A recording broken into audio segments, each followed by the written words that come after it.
Okay, start. Oh, we should tell something like that. I'm so sorry. Okay, 15 minutes presentation. You can start when you are ready.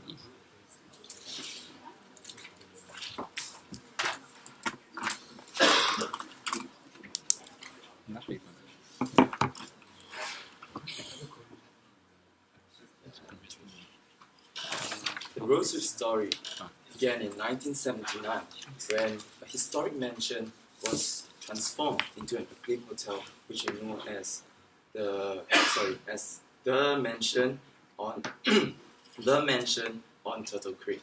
Since then, Rosewood has made use of this as a blueprint for success for many of its hotels around the world. More than 40 years has since passed, and we will question what can Rosewood do to move forward ahead today. Good morning, esteemed judges. I'm Ryan, and together with me I have Nicholas and Joanne, and we are from the Blues Consulting. Today, Blues Consulting is excited to share with you our plans to bring forward Rosewood for the next 40 years ahead. So Rosewood has seen significant growth in the past 3 years. It has achieved a CAGR growth of 3.28% over the past 3 years in terms of its revenue per available room. So Rosewood have achieved such success due to its 3 unique value propositions. The first one is they have a very localized theme in terms of their building architecture, their interior designs, and also their culinary concepts, and they strongly believe in a sense of place. Second of all, they have excellent customer service, and they are very serious about it, where they provide the best treatment to its guests. And third of all, it has an ultra luxurious residential style, where it provides customer with elegant ambience and very high standard of amenities. So the overview of the hotel histories are that there are 3 types of branding strategies: the house of brands, branded house, and endorsed brands. House of brands is where the sub-brands belong into one big umbrella. However, the sub-brands are more recognizable than the main brand.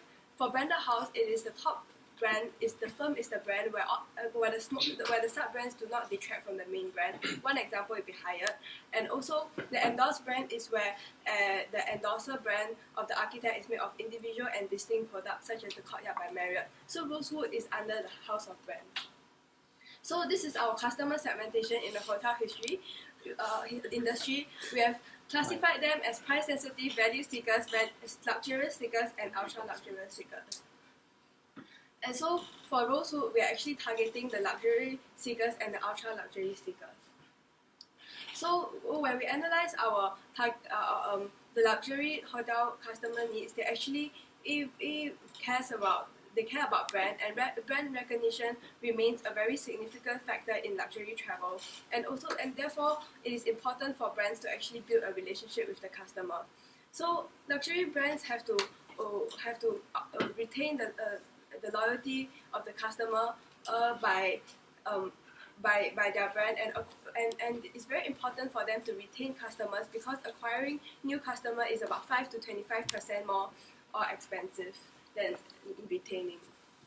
So therefore, one insight is that given the brand prestige matters to luxury seekers, luxury hotels should capitalize on the strong branding to retain these customers. So another needs of this luxury hotel customer is that they are more diversified, and therefore they value a more personalized customer journey. Nowadays, luxury customers come from different parts of the world, and therefore they have different needs and different definitions in terms of what luxury means to them.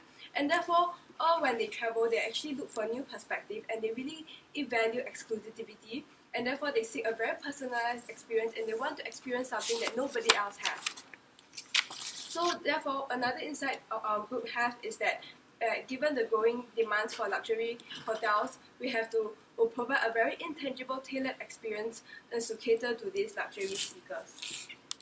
So Rosewood should aim to achieve these 3 targets. First of all is to increase retention rate to 22%. Second of all is to double the number of multi-property guest stays to 10%, and also total CRTV increase from the current $528 to $606.85.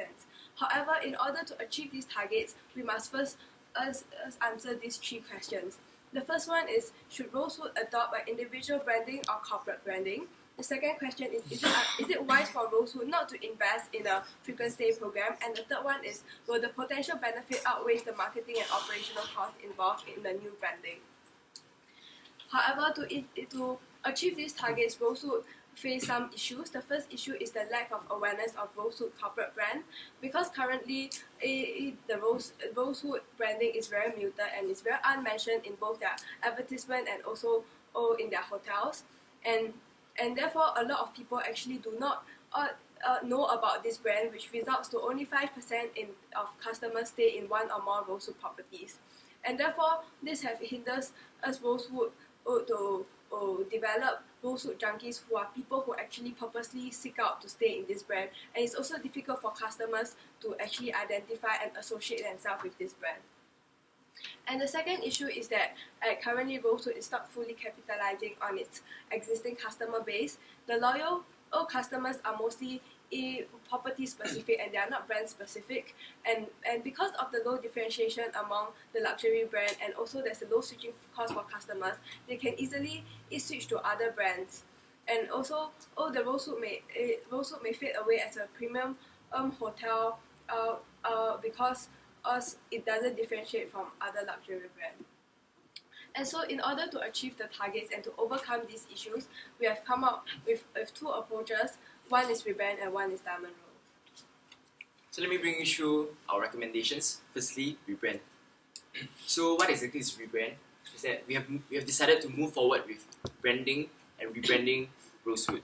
So a look at our current business model is that Rosewood is currently under a house of brands, and we're going to change them from a house of brands to a branded house. So how we're going to do this is that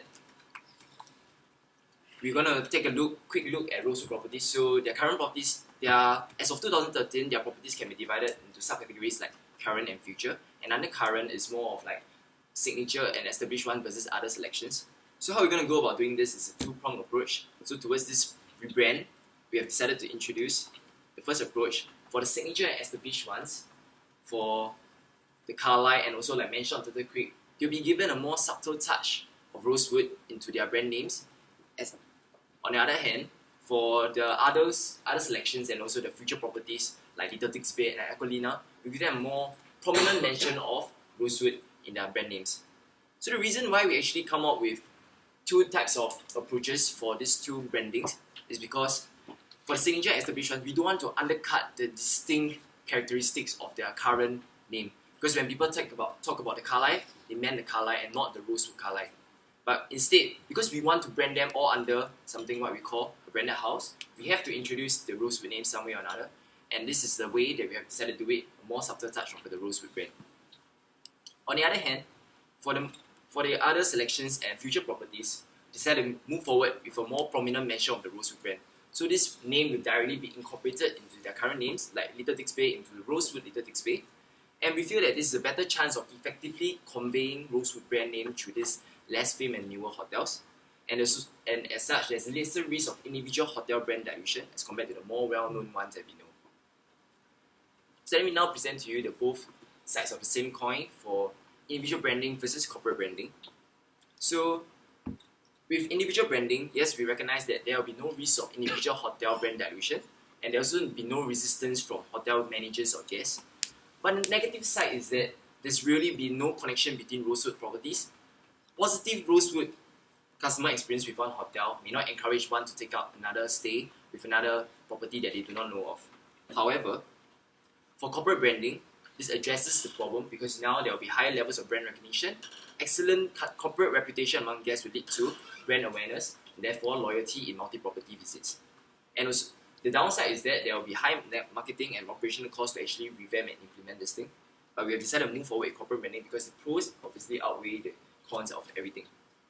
So now we have to decide on elements that actually affect this corporate branding, and our team has decided that these elements have to be kept constant to not risk diluting. And it is, of course, the hotel's local character and culture, the one that has cemented their place in a luxury hotel, the sense of place philosophy. And next, for their hotel branded offerings like the spas and restaurants that hold true to their own brand standards, and also hotel phone greetings because we certainly don't want to confuse and alienate our customers from our real true brand. And also, this elements will be changed to actually advertise Rosewood brand more prominently in the luxury market. And we have set for this 3, which is the firstly, a website platform for all Rosewood properties. So to facilitate and to answer queries, there will be this website to show that all these properties will actually belong under Rosewood. And hotel amenities like logos and everything will be changed. Advertising, there will be more prominent mention because now we recognize that it's very muted in advertising, and this is certainly something that we don't want. However, moving forward with rebrand, we recognize that there's this drastic thing that we have to address, and that's resistance from co-op owners, because being a very big part of the organization does not view beneficial to them. And for our big established ones like the Carlyle, the co-op owner actually take up about 1/3 of the room, so it's a very big issue that we have to address when we come to rebranding this issue. So we have come up with 2 levels of mitigation. So firstly is to organize social events to bridge this disparity and gap between the management and the co-op owners, to make sure that it's to unify the Rosewood culture within them, to make sure that they see eye to eye and everything. But if this doesn't really turn out well, we have another level of mitigation, is to actually give them complementary incentives in terms of other Rosewood properties and amenities. So ultimately, this rebrand will allow us to position ourselves a more corporate branded version in the luxury market, and the end goal is actually to ultimately boost cross-selling and to build like customer lifetime value. So now moving on to our second recommendation, Diamond Rose. So as you see, it's an exclusive membership target. So now let me bring you through what we actually meant by Diamond Rose. So for our target segment of Rosewood, we have identified that Rosewood mainly is targeting luxury seekers and the ultra luxury seekers. But specifically for Diamond Rose card, we're going to target the ultra luxury seekers. Now let me tell you what exactly is Diamond Rose card. So introducing the Diamond Rose card. So it's specifically a membership card intended to target and retain Rosewood's super premium guests. Allow me to bring you through the customer journey with Rosewood. So this timeline displays how a customer can actually unlock the Diamond Rose card. So it will be a $1 to 1 point system, same as almost usually for all loyalty programs. And the guest spending on hotels rooms to hotel branded services and everything will be recorded, and we feel that we can implement this using guest room access cards. And their points will be recorded at the end of the stay and can be accumulated across all their properties under Rosewood, but strictly across 1 year.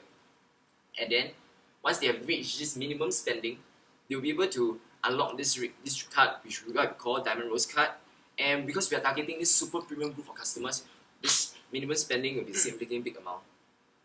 Also, for perks and benefits, so once you have this card, so what exactly does this unlock for them? So on top of all the current premium services that we feel they already have, we want to offer them a more personalized customer experience.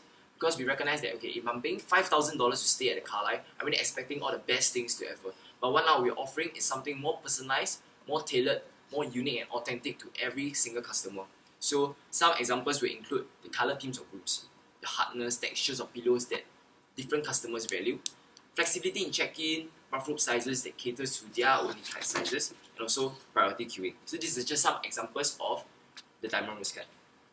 And of course, the lastly will be confidence in future arrangements. So all these specific customizations and everything will be stored, and then it will be free. It will be flexible and free to change in the next bookings.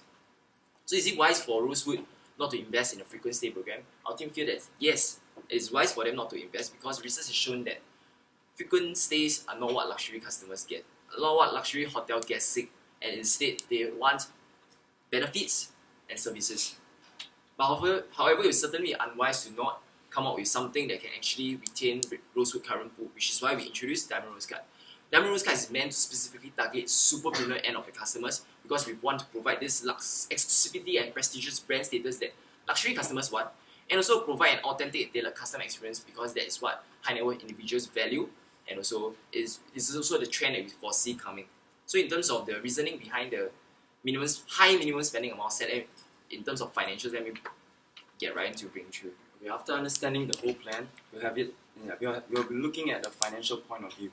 So there are 2 very prominent reasons why our group strongly believe that this plan is the way to go forward. Firstly, for every $1 marketing dollar spent, marketing and operating dollar spent, for those normal luxury seekers, we're actually generating a $6.60 worth of revenue from them. However, on the other hand, if we spend $5,000 per ultra high net worth individuals in terms of marketing and operating, we're generating a $14 worth of revenue. The second reason is that For example, let me give you a scenario. By the best case scenario is in terms of Carlisle. So for a one-day stay in Carlisle can cost up to $15,000 in 2003. So let's say I assign 2 workers just to cater to this one single room, as compared to these 2 workers serving 10 superior rooms at costing at $500 a night. And we can clearly see the disparity in terms of the revenue that we can actually capture from this group of people. And as such, we strongly believe that instead of trying to target on these normal luxury seekers, we are targeting these ultra high net worth individuals. So, anyway, so here are some of financials to address the customer lifetime value model, customer lifetime value. So we have calculated that we would want to have at least a retention rate of close to 22%. And let me bring you through some of our financials over here. So one of the key assumptions here that we did in our financials is that we are only clearly looking at this 115,000 unique guests through the lifetime of 6 years. So why is this so? Because we want to narrow down our scope just to track how these 115K people, how much value they can generate to us over the 6 years. Which means I want to see how much that means I'm not trying to track the number of people that I'm attracting each year, but these 115,000 people, how many of them will be coming back to me and giving me more revenue over the 6 years? Okay, you can wrap up with your last sentence. Okay, so in conclusion over here, the blue line over here is without Rosewood branding. The red line shows that we've increased Rosewood branding, and the green line at the bottom is actually the additional revenue that we can generate from this the Diamond Rose program. And the second strategy is that we can this part shows that there's an increase in current lifetime value, and also lastly over here it shows that the total profit without the strategy and plus Diamond Rose, this is how much it will account for. And with that, for the past 40 years that we have seen, Rosewood has actually made use of this strong niche area that they are in this luxury hotel. But over here at Blues Consulting, we are charting forward for the next 40 years for Rosewood. Thank you. Okay, you guys overshoot by 1 minute 30 seconds. Just to take note. The starting. Sorry? The starting. Which starting? Like the It's the whole thing. No, as in usually they won't inform us, so we need to track ourselves. They will inform you at 2 and 1 minute. But try to get your attention. Just right answer problem. Yeah. We will try to signal better. Yeah. Yeah.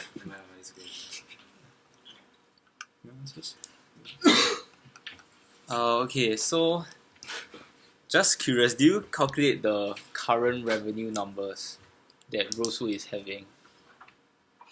Yes. Allow me to take this question. The current revenue number without the Rosewood branding, am I right? So you got revenue numbers from 2004. 3 all the way to 2009. This is the total revenue without Rosewood branding.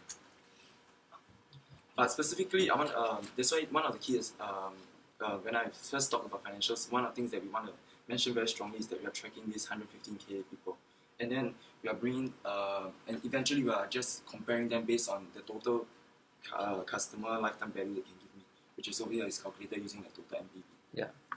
Okay. Just to add on for financials part, because you mentioned that for your Diamond Rose strategy, it makes sense to target the most super premium guests, which from your analysis does make sense. So you all have stated a conservative estimate that maybe 0.5% is the high net worth. So 0.5% about 115 is about 575 of these customers.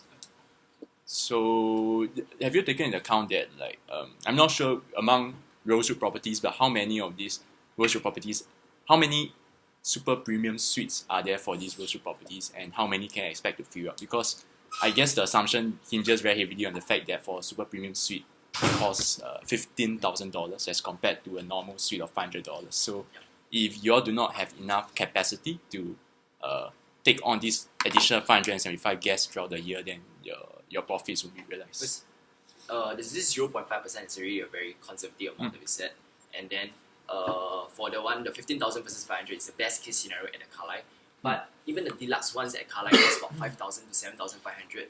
And then, I'd like to bring you through our thought process for this. So we actually set the amount for this minimum spending, and we decided to set on 70,000. So this 70,000 is the amount that we deem fit that we actually can get customers to attract them and to get this membership card. So some thought processes that we found is that because we estimate a 1 to 2 year stay in a year to unlock this card. So even if they stay in the second, not says the less premium one, but still like 5,000 to 7,000 a night, at like the mention of Turtle Creek and not just the Carlisle. And then we're estimating a 2 year stay for them, a best case 2 year stay, because taking into account that revenue from food and beverages and other guest services can actually generate more than 50% of total hotel revenues. So in terms of just their books, their nights alone in the hotel, for example, 15,000 per night will actually cost 30,000 if they stay 2 nights at the Empire Suite. And thus, it's already nearly half of the million spending. So actually bringing into account, if you times 4 from there, we times 4 from a more deluxe suite and everything, actually we can hit this amount of 70,000. And this 70,000 is also a very high price. If we acknowledge it's a very high price, because when to set apart this exclusivity that is meant for ultra high net worth individuals versus our luxury seekers. Yeah, which is why we have come up with this reasoning behind it. In terms of financials wise, we have actually taken into consideration that we have considered a probability factor as well, so as to make sure that it's not everyone that we target actually comes back. So we take into consideration of this as well. We also taken into account marketing expenses. So on top of the $1 million that we have actually allocated for in terms of branding and everything, we're actually putting forward a 5,000 marketing expense for this high net worth.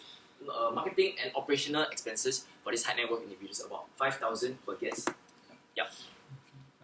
So just to clarify, so if you assume that every super high net worth guest stays about 1 to 2 days, 1 to 2 nights, then how many guests we all need, how many rooms do you all need to serve throughout 1 year in order to get your estimated MPV? In terms of unique guests is 575. So in terms of like unique bookings and everything, the amount is 0.5% with a probability of 0.65 from there. So we've taken So it's 575 guests every year. Yeah. Okay, sure. Can I just clarify, what is the goal of your first strategy of rebrand? Like, what do you intend to achieve with your rebrand strategy? Okay, so we have highlighted in our target that we want to increase the retention rate.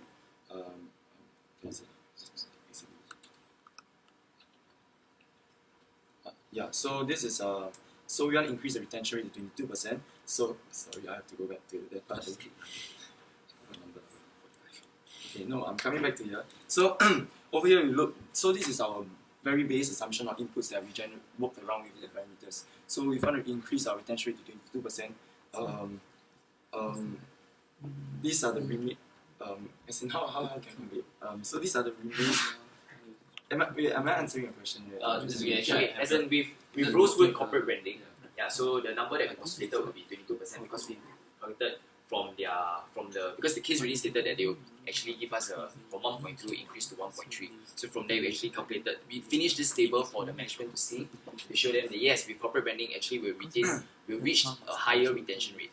Yeah. Okay, because my follow-up question is actually, so now you have built the awareness and you have come up with the new branding, but how does that lead to actual conversion and actual retention? So today as a guest, I know that right now we are corporate branding, but so what was the pull factor, what's the incentive for me to stay again at this hotel other than the fact that there's now a Rosewood under Carlisle?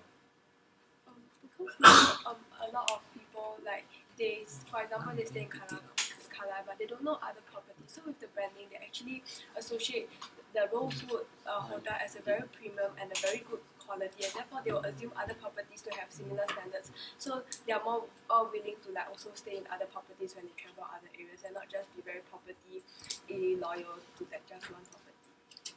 Okay. Then I have another question also regarding the second strategy. You guys talk about targeting the ultra high. Yes. So do you see that there's a risk that the other segment, which is the luxury customers, may feel that, hey, I'm not being able to meet this target and it's squeezing out too much money for me, I will just drop out and not stay in Rosewood already? Is there any mitigation factors that you have to? Okay, so firstly, for the Diamond Rose card, the reason why we set this high spending, like I mentioned, is to set apart the ultra net worth and the luxury seekers, because we feel that we can gain more benefits from a cost expense in terms of the high net worth as compared to luxury seekers. So for these luxury seekers, because we believe that they come to our hotels is to really have a unique experience and everything, because they're already paying a very significantly higher amount than other deluxe and premium hotels. which is why we are counting on that. Okay, yeah, I'm actually really paying like 1,000 a night. So can I actually hit this 70,000? Maybe not. But actually, we are encouraging repeat stays, which actually may take into account if they actually stay into even better case scenarios like 3 to 4 times a year at different Rosewood properties. This amount can actually hit to 70k. So if the amount is there to state that okay, 70k is the amount that you need to hit to get this premium membership card. But already in itself, Rosewood is a very premium brand, and as such, we feel that for the luxury seekers, this is the level that they really want to seek. And then with on top of all our current services like 24-hour in-room dining, butler services, we feel that it's a very premium corporate branding that we are showing to the customers. And actually, we're counting on a positive customer experience with one Rosewood hotel to translate to other Rosewood properties. Yeah, so just add on a little on this point. So what we are targeting is that the people who reach 70k a year, and then it's going to be like a by invitation only. So it actually signifies exclusivity and also in terms of prestige for these kind of people. Why we draw upon this concept is like, for example, we have Amex card, black card.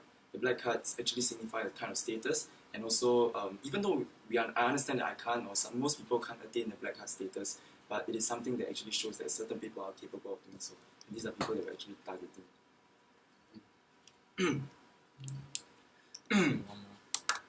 Okay, can I look at your second slide?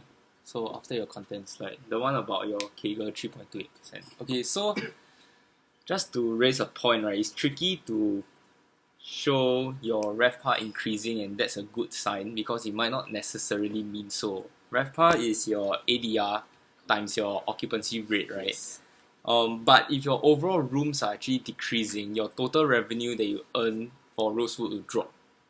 So it's actually important to calculate the total revenue that Rosewood earn, and you will see that the numbers are falling year on year. So this might show a different picture from what's actually happening. So that's dangerous to do it. But you can do this if the room rates are the number of rooms are constant. Okay. Because Yeah. when we did this at the time, we wanted to justify how we are doing better than our competitors. Right. And the 4 in rooms is because we strongly feel that it's because many of these premium rooms are actually bought over by co-op owners. Yeah. So that's why there's this decrease in number of rooms, because although the number of properties actually increased from about 11 to 12 or 12 to 13, Yeah. the number of rooms actually dropped because of this significant stakeholder, which is the co-op owners. And I think that's something that we've shown as Yeah. an insight, if it's something that you want to add on, Okay. or at least to show a more complete picture, because it might seem that, you only understand half the picture if you already know. Yeah. Just one more question for me. So regarding your rebranding strategy, because in a sense, I believe it's like the Marriott hotel you all were saying, which does this endorsed brand, which is tagging on the Marriott to the current property that they have. Yeah. So I believe it makes sense for Marriott itself because it's a global chain. I'm not sure how many properties there are, but definitely within the country, if there are several major cities, Marriott is in each one of them. So it makes sense that a traveler knows that when it comes to a city, he can definitely find Marriott. So he has that brand assurance, he'll go to that hotel. Yeah. Then whereas for Rosewood, there are currently 12 properties. So do you think there are any challenges, or actually is it not as effective for Rosewood to go forward with the endorsed branding strategy? Okay. Moving forward, we want to change from house of brands to branded house, because to address the management problem, which is to make customers connect with Rosewood properties and the Rosewood brand. And Rosewood already has plans to actually further develop their properties with announcements of four properties in the next 2 years. So we project this growth that actually in the near future, with their complete database and also with all the programs and everything, we can actually geographically reach out to more people. And that's why we are going forward with the branded house instead of like a house of brand that they're currently at, because we want to connect all these future buildings and future properties that is going to be located in all parts of the world under a Rosewood brand to signify this positive customer experience that we translate to all properties. Okay, I got one last point, sorry. So the loyalty program, I think the strategy is sound, but it becomes tricky when you have a huge minimum spend, when you don't have a lot of like penetration rate in the different countries, right?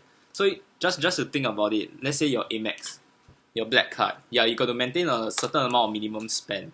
But imagine I restrict your minimum spend to be only in the US, for example. Is it harder to reach that certain threshold? Yes. So in the sense that Rosewood, right, they only have 12 properties. And the nature of travel is you won't travel specifically to a country that the Rosewood Hotel is in. I would travel because of business, I would travel because of certain other reasons. And just because Rosewood just happens to be in the area that I travel to, and because I hold the card, I would stay there.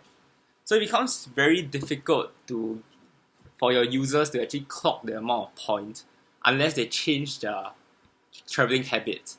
Let's say if you're a person who travels globally, right, and you go to ASEAN, then it's very hard for you to reach that amount of status.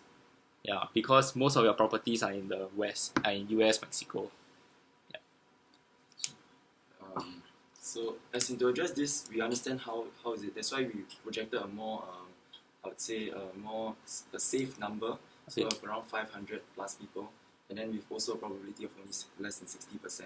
So that translates to about only 200 plus 300 people around all our guests that we are hoping that they will come to us in terms of this program. Yeah, we do recognize this issue, and we probably look into it further. To add to Ryan's point, because this 70,000 is, we recognize that it's a very big amount, but then actually this amount is postulated when we check into the current room prices for all of these 2003 properties. And then when we look and when we compare the numbers and everything, all the numbers are usually in USD.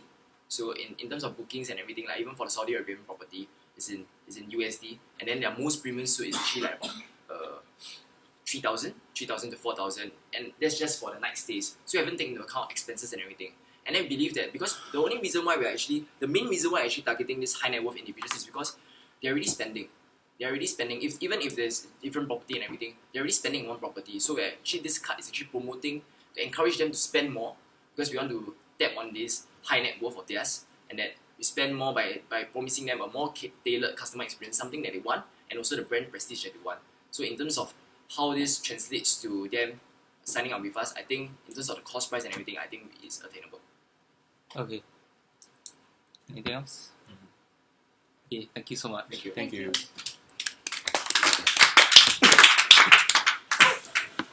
Okay, I think they could justify by just saying that they don't expect frequent stay, but they expect more spending per stay. So as long as you stay 1 year, can still fine. I think if they bring out more, it will be better. I would say that you would feel it scope like High net worth. I mean, but the numbers make sense. Like if I believe they are No, but 70K, still, you're telling me to job other people and lose customers. I think they could just. I think what they were trying to say was they say that even the high net worth can hit in some time. Just that ultra high net worth will hit in 1 year. High net worth will hit in 2 to 3 years. No, that's just no value. That's just assuming that what we're doing now is okay. Yeah. And because the other thing is occupancy rate. What? exactly. As in, that's the kind of like But brand if- you go to when you really secure it. But if the numbers work out, then it shows that the ads is targeting high net worth. It makes Black wasn't launched as the first card. Yeah. It was launched with Black Silver Platinum. Yeah. and Gold. True. Black was the card Right. that was unknown. Imagine It's if I always- launched Black only. Do you think I have as many silver and platinum? No. But also, the thing is, I don't think Rosewood is ready for a super pro card. Because the attrition rate is low. It's hard to get Okay, never mind. I'll just use another. I get what you mean. Not that you can. What's the That's usually bring food to class. But I like your financials like I was able to I would say the only thing that I have with the second rate. I'm surprised that no one picked out that the revenue dropped, because if your issue from the start, you are very aligned to dude, revenue is falling, my bills are falling. Like it's urgent, it's time sensitive already. But my strategy will be more how to type past this time to continue opening up more rooms. But they don't have that, right? If you have such an insight at the start, you feel that you're doing well, and then you think about this kind of thing. okay? True. Yeah, right. So for the pyramid So we side, have then to there's a learn flaw in that sense. Honestly, with this kind of tricky case, right, where the financials they have like to be calculated by you, right? Couldn't fucking like seriously. Yeah. You get I feel like being recommended from HM's financials. yeah. Do we stop? Yeah.